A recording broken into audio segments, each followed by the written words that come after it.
Okay, this is Olli from metal.de, and I'm together here with Leo and Parker.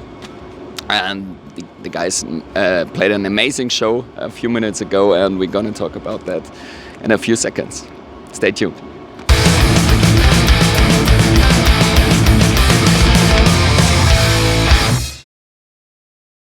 So it's nice to meet you guys. I just saw your show, and first of all, congrats for the 1-year anniversary of your debut. Can you still listen to this record? I think we are huge fans of our own music. We love it. Otherwise, who are we fooling? So we love the record. We're very proud to have written it, and it's crazy that it's been a year already. And I think this was the best possible way to celebrate it. I mean, I think too. It must be said. It's one thing to go and produce these songs in the studio and then listening to them on the stereo and more recently the vinyl. But I think being able to go and actually play the songs live as they were written to be played live, and I think that's actually now that we're finally on this tour and we're able to play them live, it's a nice full circle. So it's actually I think the relationship with the album has increased actually. I think so too. Would you describe yourselves as studio musicians or more live musicians? Stage or studio is the question. I think we're both, but obviously we love to hit the stage, and we wish we could do this. We wish the tour wasn't coming to an end soon. It feels like it went over so quick. But we love being in the studio. We love writing this stuff, but playing it live, that's where it's at, man. I mean, I would say just based on the amount of hours that we've spent so far in our career, we're probably more closer to the studio musician category. But really, I mean, the stuff that we write in the studio, it's intended to be played live. And when I was a 10-year-old kid and I got my first electric guitar, I didn't think about sitting there in the studio. I thought about coming out and playing it live. So I think So many would say it's obvious, but what are your main influences musically wise? I mean, you can hear Jeff Tate, you can hear, like I said before, the Elder Skid Row stuff on the guitar riffing. But what is your favorite music? I mean, it's really a tough question because there's so many influences that I have personally, that Leo has personally, that we have collectively, and they all kind of make their way into our music.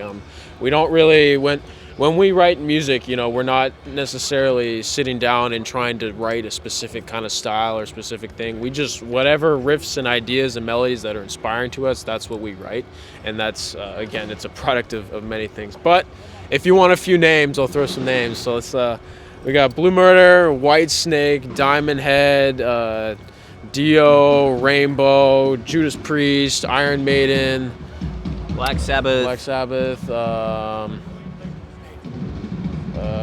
I mean, there's a lot.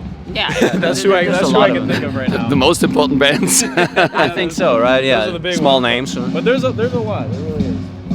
And what is the story behind the band? So the record is 1 year old, and you got together 3 years ago or 5 years ago. Yeah, we met back in 2019 actually when we were studying music in LA. And yeah, I went there from Sweden thinking that I'm going to go to this prestigious school where all these heavy metal hard rock dudes are walking around. I'm going to form my band, and that's all. I mean, we did end up forming a band, but it wasn't what I thought, moving out there. There wasn't a lot of heavy metal hard rock people walking around. But I did see this guy, the one dude who walked around with fucking leather jacket and looked the part. I watched him play like a workshop, like a LPW, what do you call them? Live performance stuff in school. And then I sent him a message pretty much just saying, hey dude, you look cool, we should get together and jam, And so we did. I think we played White Snake, Crying in the Rain. We talked about Blue Murder, and that was it. This is the first human being I ever met in my entire life who knew of the band Blue Murder. So that was pretty cool. Yeah. And then in 2022 we put out our debut EP, and then we followed that one up a year later with the album. And now we're here. Yeah. What are your thoughts on this specific festival? Because everybody knows Rock Hard Festival for those 80s vibes. Everybody likes to style like back in the days and that stuff. And you nearly fit perfectly into this lineup, I must say. Yeah, dude, I think this is the perfect festival for us, man. It was actually a privilege to open up this day here. we got we got received really well by the audience, and just walking around the festival even after our show, it's so great to see all the people. Everyone's super happy, all into the same kind of music, and it's just a marvelous experience, really. Yeah. I mean, I'll add too. It's a fucking beautiful venue. We're right out here on the river. It's this big amphitheater. You could take a swim here, man. Yeah, well, probably not, but really great. It's very well organized. I think that's especially us because we've been out for a while now. It's refreshing to have food. We have a little backstage. Everything's cool. And I mean, yeah, the sound was great. I think this was probably the biggest audience that Wings of Steel has played for to date, I would say. So that was also really cool. It's a good 1 year anniversary. Yeah. It is. And what do you think about German or European fans? Is there a difference between the US? Well, firstly, let me just say they're fucking awesome. But go ahead. Yeah, well, they're fucking awesome, and I think our U.S. fans, man, they're awesome too. I think what differs a lot is the fact that here in Europe you have such a congregation going on. Like you have festivals that are pretty frequent, pretty common, so everyone can come out. Yeah, like Rock Hard. Mm-hmm. So people from all corners can come out, attend it. In the U.S., we have those festivals, but they're more scattered across. So you don't still a little more underground. Yeah, you don't get the same kind of pilgrimage to all these festivals out there. So it's great to get the atmosphere of in Europe. It's absolutely terrific. Great. Yeah. Have you ever played at Whiskey A Go Go? Yes, 2 of our 3 shows that Wings of Steel had played before we came on this European tour were at the Whiskey A Go Go. So. And the 3rd one was at the Viper Room, yeah. What's up next? Are you touring the world right now, or are you back in the studio soon, maybe? So we've got 3 more shows on this tour that we're currently on, after which we're going to head on over to the US. Hopefully, we're working on getting a tour going there before the end of this year, and then we're going to be writing and recording the material for the next album, and then we'll see you back next year. Pretty much, yeah.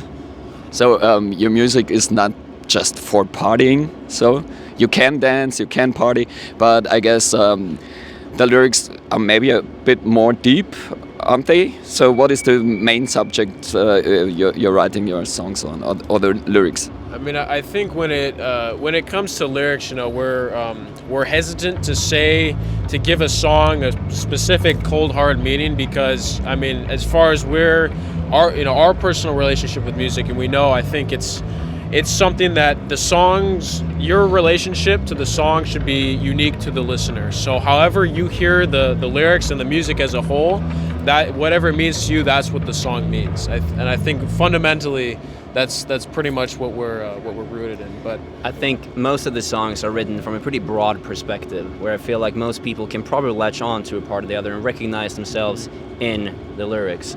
I think that's the whole meaning of it, because when you come together at a show, that's what you're after. You want to get that connection, the emotional connection. You get that through the music, you get it through the lyrics, and you get it through just being close and fucking rocking out, man. But I mean, you can look at a song like She Cries, right? And there's if you listen through the lyrics, it kind of follows a storyline. It's kind of a dark story, but you can also, so you could just take it at the surface and see how the story is, but you can also, it's very metaphorical how it's written. So you can also see deeper into some of the lines, and it's really, you can go as far into it as you want to go. And I think our goal is just to give people as much of an option to kind of explore and experience the song in their own way, really. And experience it with us. Yes. Yeah, that's great, and you can experience it together with the audience. I just saw that. So I think we must end you here. The next band is already on stage, and it's been a short one. Parker, thank you for your time. Thanks for having us. And the famous last words are yours. Well, as we like to say, peace, love, and heavy metal, baby. That's what it's all about. Yep. Thanks, guys. Thank you very much. Thank you, man. It was a great interview. Cheers. Pleasure meeting you. See you next time.